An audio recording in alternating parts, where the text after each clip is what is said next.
So your medications for PTSD are not working. That actually sounds about right.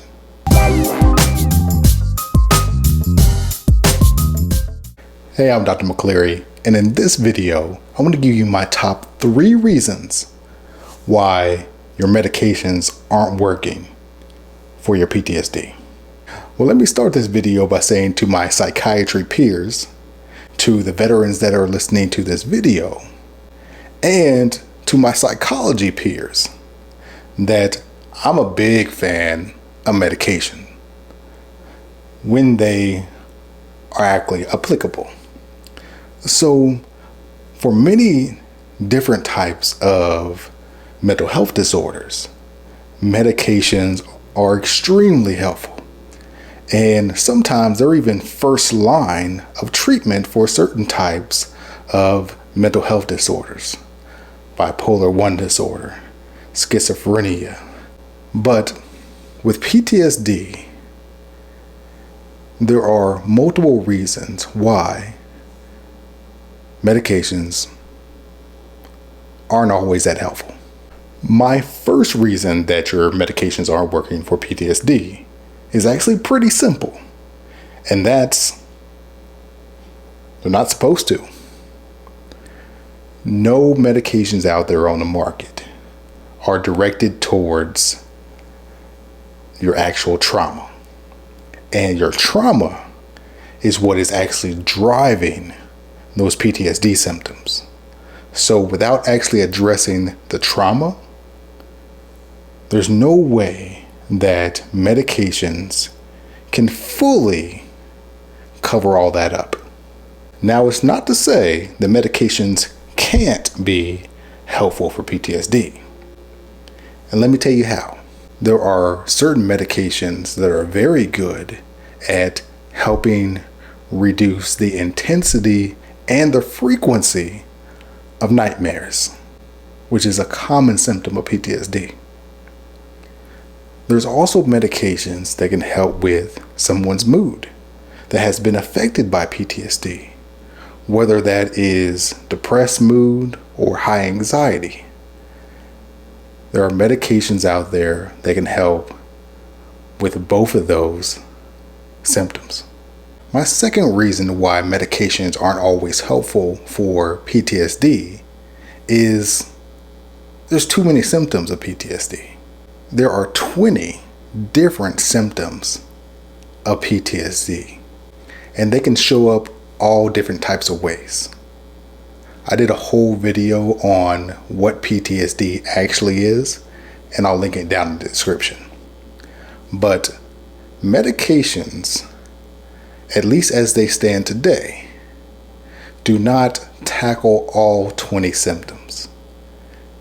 Medications don't change the way you look at a scenario.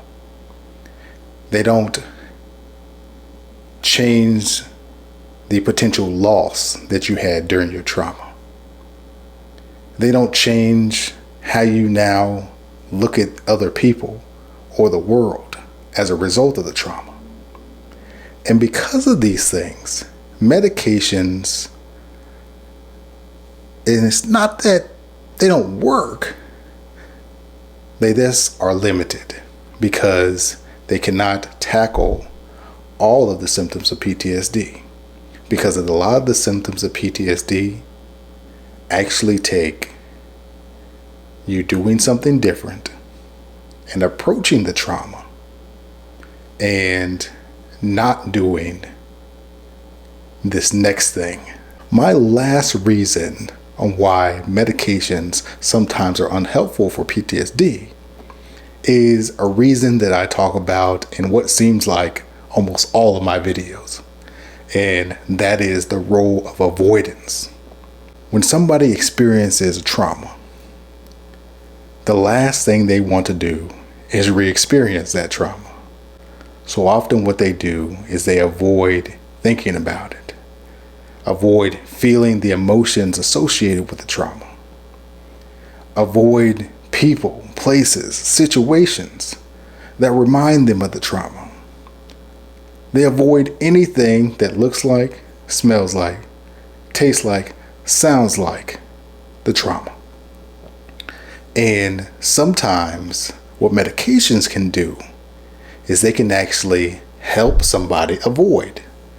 They can help somebody not feel those emotions that maybe they need to feel in order to move past their trauma.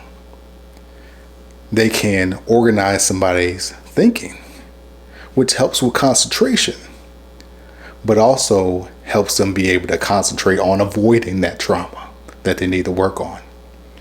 So, medications can be helpful. However, when you use medications to avoid the trauma, that's when medications become not helpful, and dare I even say, harmful when it comes to healing from that trauma. So to summarize, medications can be helpful for some of the symptoms of PTSD, but they are limited. And they're limited in these 3 ways. 1,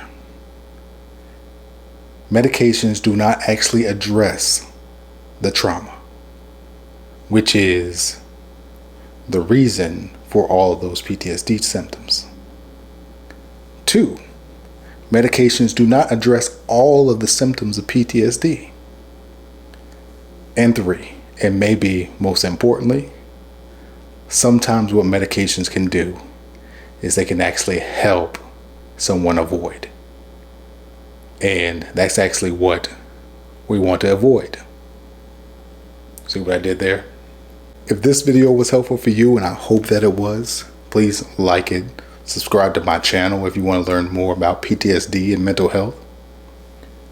But more important than that, if this video was helpful for you, then that means it can probably be helpful for another veteran or another friend or family member of a veteran.